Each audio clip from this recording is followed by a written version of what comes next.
Hi, I'm David. I was born to a wealthy family. My father owned a company, so Michael and I wanted for nothing. Michael is my brother. He's a couple years older than me. He was always serious and tried to study hard. Right after college, he started helping our father run his business. I was his complete opposite and often skipped classes. Why bother when we already had everything? I could be spending much more time pleasantly. For example, I could be hanging out and chatting with beautiful girls. Michael didn't approve of my behavior. He was constantly lecturing me and complaining to our dad. I thought he was a bore, and I thought I was wasting my life. Long story short, we didn't get along. One day, I was hanging out at a club with my friends. I bought a new car today! Here, check it out! Nick showed us pictures of a black BMW. Tomorrow, I'll get myself one that's even better. What about your strict brother? Won't he punish you for spending money again? Everyone laughed, and I got angry. Nobody tells me what to do, got it? Least of all, Michael. The next day, I took money from the family safe, bought a brand new Ferrari, called some girls, and drove them around the city.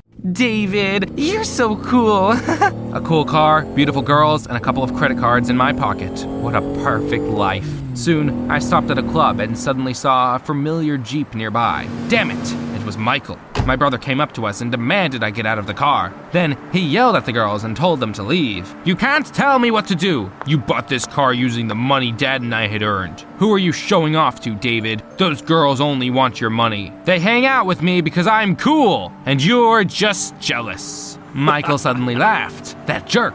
He had humiliated me in front of those girls. And now he was laughing. I decided to snap back at him. My perfect brother had one weakness. Maybe you react to girls like this because you can't forget your girlfriend. What was the name of the girl who broke your heart again? Shut up! As you might have guessed, that conversation did not end well. Michael dragged me to our father. It had happened before, so I wasn't nervous. But that time, things were different. You haven't earned a cent in your life. All you do is spend other people's money. From this day on, things will change. It might be hard to believe, but my father kicked me out of the house, blocked all my cards, and took away the car keys. Keep your money. I'll be fine without you. As I was leaving, Michael tried to slip me some money. Of course, I pushed him away. I didn't need charity. I had nowhere to go, so I called Nick.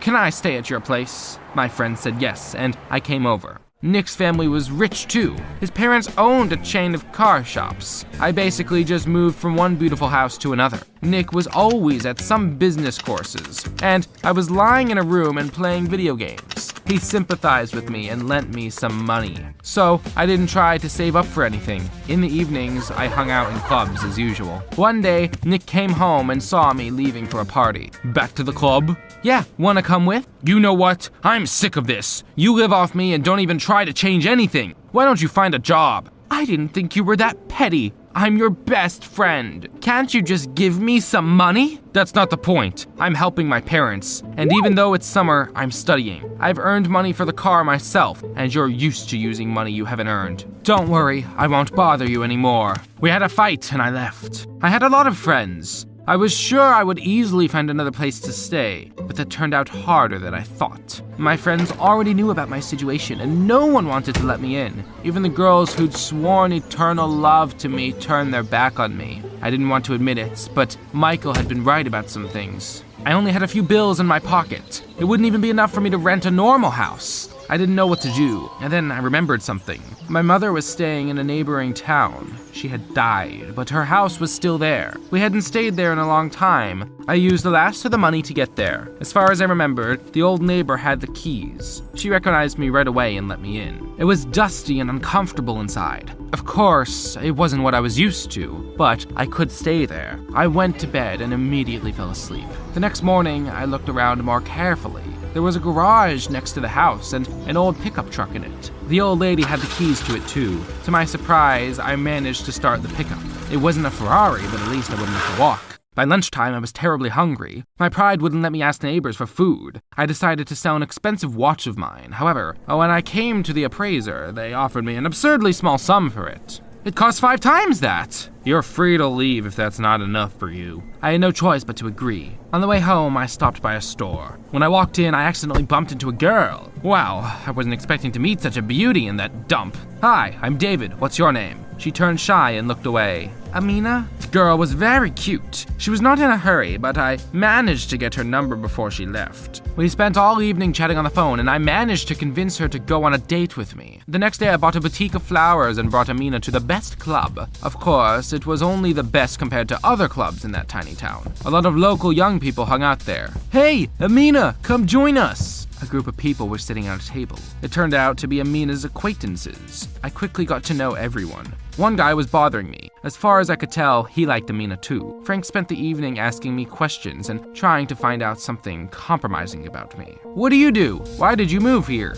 I didn't want to talk about my rich family, so I lied. I just decided to start a business here. Really? Looking at you, it's hard to believe you are capable of doing anything serious. Frank's words infuriated me. At that moment, he reminded me of the constant reproaches of my father and brother. I decided that I really needed to start my own business and prove that I could achieve anything without help. In the morning, I cleaned up the house and the garage and found an inflatable pool among all the junk there. All of a sudden, I got a crazy but brilliant idea. Since I didn't have a pool in my house, I would put it in the pickup truck. It took a lot of effort, but the result was worth it. I filled the pool with water, turned on loud music, and came to Amina. She was stunned when she saw the pickup. Wow, it's so cool! We drove around the city all evening and had a great time. The passerbys stared at us. Hey, how much does it cost to take a ride in it? How much did it cost? The next day, I figured out how to make some money and decided to create a new type of car parties. I could make a mean cocktail and developed a whole menu of drinks. I built a bar into the pickup truck and asked Amina to call her friends. We had a loud party and drove around the city. I had printed flyers in advance and we gave them to passers-by. Soon, my phone started blowing up. It turned out that there were a lot of people interested in having a party in the pickup truck. But I couldn't fit so many people in one car. That's when I came up with a new plan and called Nick. Listen, I overreacted last time. I'm sorry. Now, I want to start a business. Why don't you join me? I told him about my idea of car parties. Nick liked it and brought some pickups from his parents' shops. We put pools inside of them and threw a party in the country. We set up an open-air cinema and ordered snacks. It was amazing. A ton of young people were having fun in the pools and watching movies. Your ideas are awesome! This is the best party I've ever been to! I earned a decent amount of money at that party and immediately gave Nick his share. I tried to remember everything I had been taught at college and developed a whole project with Nick's help, of course. I felt poor, but, surprisingly enough, I liked such poverty. Amina supported me and helped me. It didn't take long for me to fall in love with her. She wasn't like the others. She was interested in my money, but simply believed in me. Speaking of love, it seemed like every single girl in the city had fallen in love with me. Look, this is the guy that throws cool parties. For some reason, they thought I was a romantic. One of them was particularly persistent. I think her name was Lexi. She followed me everywhere and sent me dumb heart-shaped notes. One day, she even came to my house. My friends and I are going to have a bachelorette party. Could you organize it? I should have told her no right away. That bachelorette party turned into a nightmare. Lexi spent the whole evening flirting with me. David, I really like you. More than like you. Before I knew it, she was kissing me. I opened my eyes and saw Amina nearby. She was looking right at us. Then she burst into tears and ran away. I immediately rushed after her. Please forgive me. I don't know how it happened. I only need you. Please go out with me. Amina was still angry, but let me walk her home. It was a good sign. She forgave me in a couple of days, and we became a couple. One day, we were sitting at my house. Tell me, what is it like to live in a big city? It's nothing special, just a lot of hustle and bustle and traffic jams. And who are your parents? My mom died when I was little, and my dad and I don't get along very well. I didn't like answering such questions and tried to change the subject. All of a sudden, I saw a Jeep drive up to the house through the window. A moment later, Michael got out of it. What was he doing there? Amina noticed him, too, and abruptly got up from her seat. I'll go since you have guests. I don't want to be a bother. She left so fast I didn't even have time to stop her. Soon, my brother walked into the house. You seem to be doing all right. Let's get to the point. Why did you come here? I heard rumors that you moved into Mom's house and even became famous here. I expected more from you. You wouldn't earn much for such parties. That's not real business. As usual, Michael made me angry. He was always pretending to be a cool know-it-all. I'm doing great, okay? I even found a girlfriend, and she's super nice. You'll never learn. If I were you, I wouldn't trust the local girls. You should be careful. His lectures were so annoying. If that's all you wanted to say, then get lost. Michael sighed. After he left, I thought about it. I really did want to grow my business. What if we launched car parties in other cities? Nick and I discussed it and decided to try. We started a company and took out a small loan. At first, it was stressful, but soon the business started to turn a profit. I could finally give Amina expensive gifts and take her to the best restaurants. Things got better, but one day, I suddenly got a call from my father. "I've heard about your success. I am ready to take you back and give you a small position in the company." I hesitated and didn't know what to say. On one hand, I was still angry with him, but on the other, a position in the company meant a promising future. I eventually agreed and decided to work for him and kept developing my own business. I had to go home and told Amina about it. "Will you come with me?" I thought she would be happy, but for some reason Amina started crying. "What's wrong? Did I say something wrong?" No, but it's about your brother. We used to date. He probably told you about it. Well, let me tell you my side of the story. I didn't do anything wrong. He was always mean to me. He kept pointing out that I was poor and not his equal. I was shocked. Amina was the girl my brother was still mad at? Knowing Michael, I immediately believed she was innocent. In the end, I convinced Amina to come with me. We came to a family dinner together. I wanted to work things out, but I underestimated Michael. When he saw her, he turned red with anger. "You again? What is she doing here? Throw her out!" I started shaking with anger. "Don't you dare talk to her like that. Dad, why aren't you saying anything?" Father took Michael's side. "Either you break up with her, or you can forget about the family business." I was furious. I took the trembling Amina by the hand and we left. Why did my brother always have to ruin my life? I'm sorry that you argued with your family because of me. It's not your fault. Don't worry about it. It's all Michael.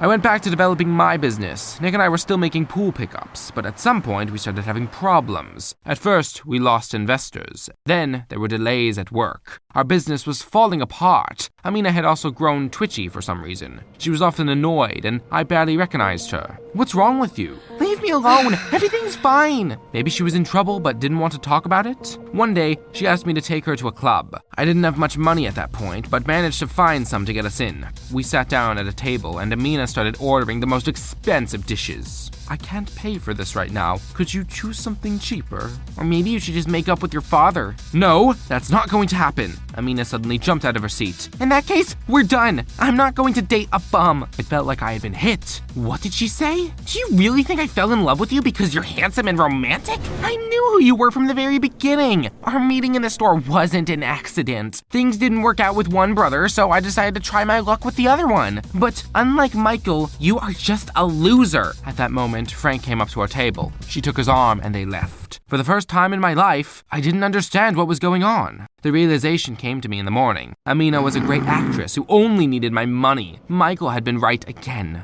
I had nothing left. No girlfriend, no business, just a pickup truck with a pool in it. I was lying on the couch and staring at the ceiling when I heard the front door slam shut. An excited Nick came into the room and handed me some reports. "You won't believe what I found out. I asked my parents about their connections and found out that your father had helped our project. He had found sponsors and even invested some money himself. It was only thanks to him that things had worked out. But recently, he had stopped helping, so our business had collapsed. Heck, what had my father done? He had kicked me out of the house and left me with no money." I swallowed my pride and went to see him again. I was sure he wouldn't want to meet me, but my father immediately agreed to talk. "I know you helped my business." "Why?" "I've always known you were talented. You simply weren't motivated enough. I took away everything from you so that you would try to make something of yourself. And then I made you believe in yourself. But in the end, everything fell apart. It seems I can't do anything for myself after all. You did very well for the first time. You just need to study some more." We made up, and I spent the rest of the holidays working for Dad's companies and gaining experience. I didn't talk to Michael for a long time, but one day we ran into each other at work.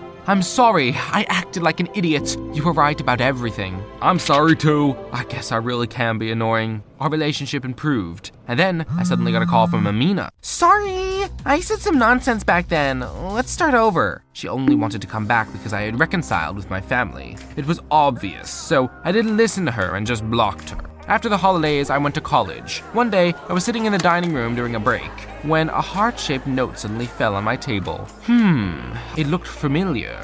I turned around and saw Lexi. She came over and sat down on one of the empty chairs. "I'm a freshman here now. Great, right?" She constantly follows me around and confesses her love to me. Her persistence is unnerving, but at the same time pleasant. I thought about asking her out, but I think I'll never be able to trust girls again. What do you think I should do?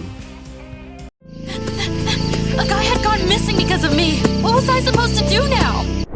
Hi, my name is Phoebe. Unlike my classmates who slept, ate, and even went to the shower with their phones, over the past 3 years, I hadn't posted a single photo, liked a single post, or even called a friend to discuss a new movie because I didn't watch movies.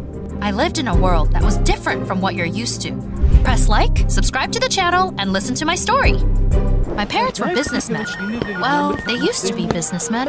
When I was very young, I would drive my own small car to our personal cinema to watch my favorite cartoons. Why were we so rich? Well, I found out much later that my parents had earned a ton of money, cutting down forests and doing some not quite legal real estate. Not cool, right? Eco-activists thought so too and sued my parents, who didn't take them seriously. That's how it all began. The court imposed such a huge fine on my parents that they could not pay it. Can you imagine? We lost everything. Our cars, house, computers, and all my toys. It would have been easier if we had some relatives or friends left, but my family had nowhere to go. Long story short, we found ourselves on the street. Mom? Dad? What happened? Everything's gonna be okay, sweetie. My parents started looking for a place we could spend the night for free at and found a forest community. There were some people who lived in a settlement in the forest, grew plants, and tried to lead the most environmentally friendly lifestyle possible. And yeah, none of them used phones because there was no signal anyway. I want to plant something else. It's so beautiful here. It took living there for a week for my parents to realize that they had been polluting nature for many years to earn their fortune and decided to atone for it. As for me, I gradually got used to a life without the internet or my phone. I can't say that I missed them much. One day, I was walking on the outskirts of the forest when I saw guys my own age. They were trying to destroy an anthill, so I decided to scare them away. Hey you! What are you doing here? I am a forest spirit, and you aren't welcome here. Get out. You're from the forest community, aren't you? I guess everyone who lives there really is crazy. That guy introduced himself as Mike and said that his father had bought the land we were on and would soon build a shopping center there. Nonsense! I didn't believe him and ran back to my family. However, it turned out that he was telling the truth. Our community was in complete chaos. Mike's father rented rooms in a hostel for the residents of our community. We were supposed to move out within a month so that the lodging and construction could begin. Calm down, my friends. I have a plan. Mom and Dad told everyone about the eco-activists who had bankrupted them a few years ago and suggested we turn to them for help. But in the meantime, we had to stay in the hostel. I was shocked when I saw the way people lived in the city. There were so many cars polluting the air and garbage. I especially hated the supermarkets. I got lost in a department with washing powders once. I'm not kidding. I even cried a little because I couldn't find my parents. Why were there so many powders anyway? Couldn't they wash their clothes with sand like normal people? Anyway, nobody worried about harming the environment at all. Why was there so much plastic everywhere? The windows of my new room overlooked a factory and a highway, so it was always noisy, and the air was terribly polluted. I couldn't fall asleep without hearing the chirping of grasshoppers that I was used to. The sirens and the roar of the engines kept me awake. Things at school were terrible as well. How was I supposed to know everyone had switched to using electronic textbooks? We kept getting quizzes in class, and we were supposed to use our smartphones for that, but I kept putting my hand up like an idiot. I also knew absolutely nothing about programming. It was all Greek to me. No, that's a bad comparison. I had a better chance of understanding Greek than coding. How do I turn on this thing? Wow, she's dense. The technology had advanced so much in 3 years that I could barely recognize it. Unlocking the phone with a fingerprint? Face ID? A few years ago, I hadn't even heard such words. Long story short, my classmates kept laughing at me and avoiding me. As if that wasn't enough, Mike, the son of a businessman who had decided to destroy our forest community, was my classmate. To my surprise, He immediately came up to me and apologized. He said it was his father's business, so it wasn't like he could do anything. If only I could save the forest, but talking to my father is useless. He just throws money at all his problems. He became my only friend. Awesome, right? Mike and I went for a walk after school, and he showed me an augmented reality game that everyone was playing lately. The player was supposed to look for different characters, catch them, and then take care of them. I was thrilled! Everything was going great, but then Mike started asking me strange questions out of the blue. Tell me, Phoebe, who are those eco-activists that bankrupted your family? I was a kid, so I don't remember much. One day, I introduced Mike to my parents. We drank tea we had grown ourselves and chatted about everything. Wow, I've never drunk such delicious tea. Thank you. It's better than the soda you drink. We were having fun until Mike brought up the trial and eco-activists again. My parents looked at each other gloomily, but told Mike about everything our family had gone through. It wasn't until the next day that I realized what a mistake I had made when I asked Mike over.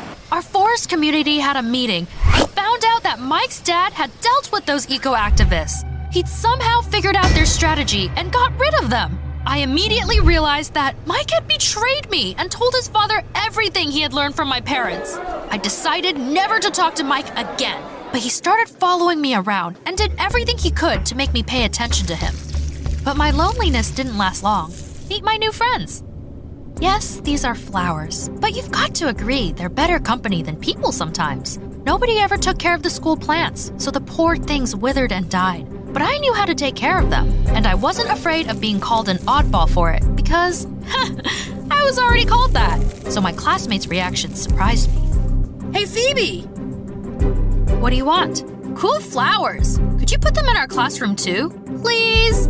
Oh, sure. My oddities made me popular in my own way. The principal even suggested I start a club and tell the other students about sorting recyclables, electric cars, and global warming, and teach them to take care of plants. Can you imagine how excited I was?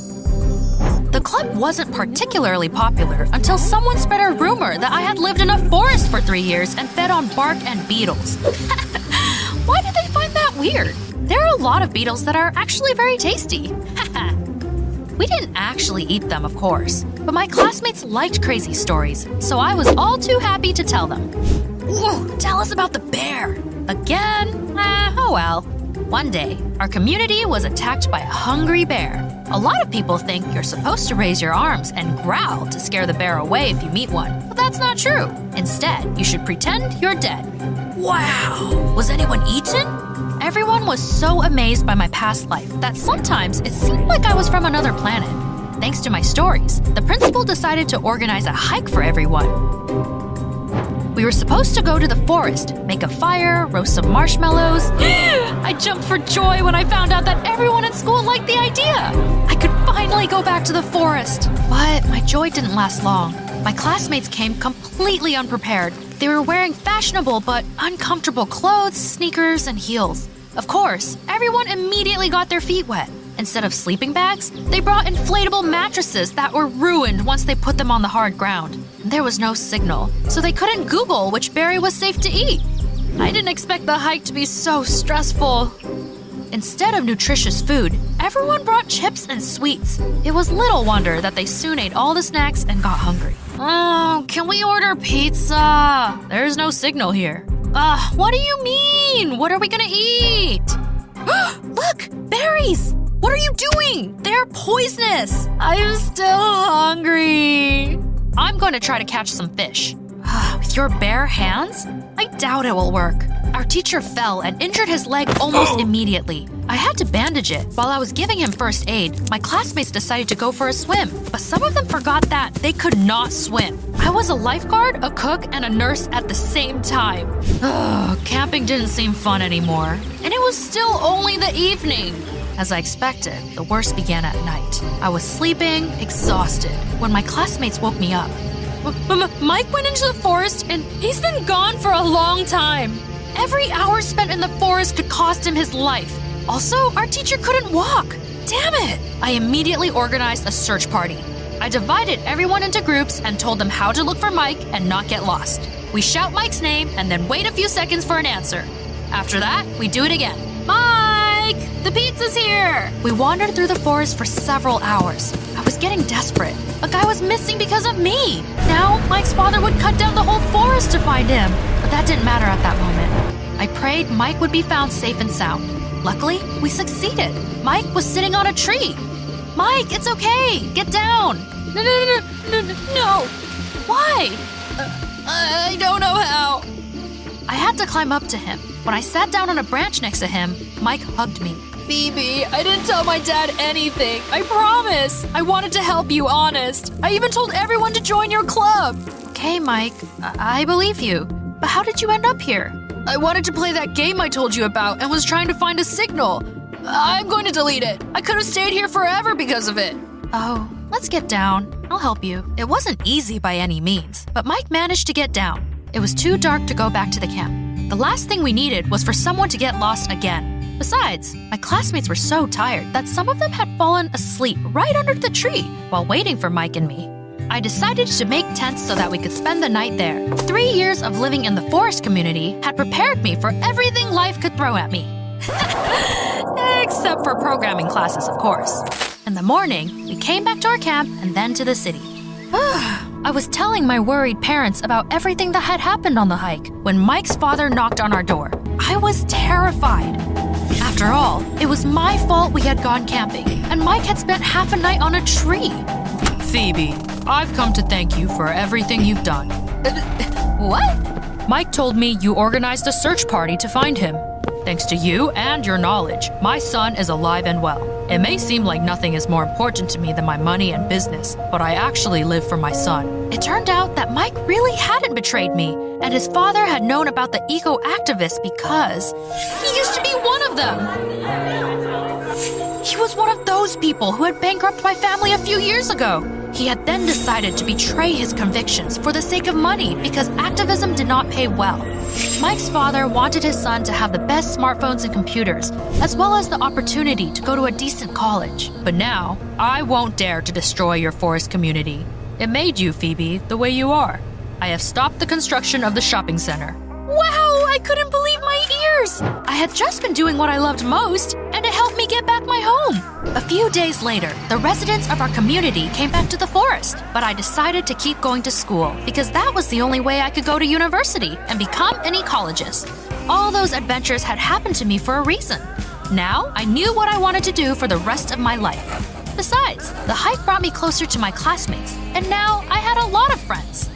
I also told Mike's father about my idea of an augmented reality game that would teach people to survive in the wild. And he happily agreed to invest money in it. He no longer needs to destroy nature to provide for his son. The app has become a hit among my classmates. Oh, by the way, Mike is my best friend again. Or maybe more than just a friend. That's my story. Would you be able to live without the internet for 3 years? Tell us in the comments down below.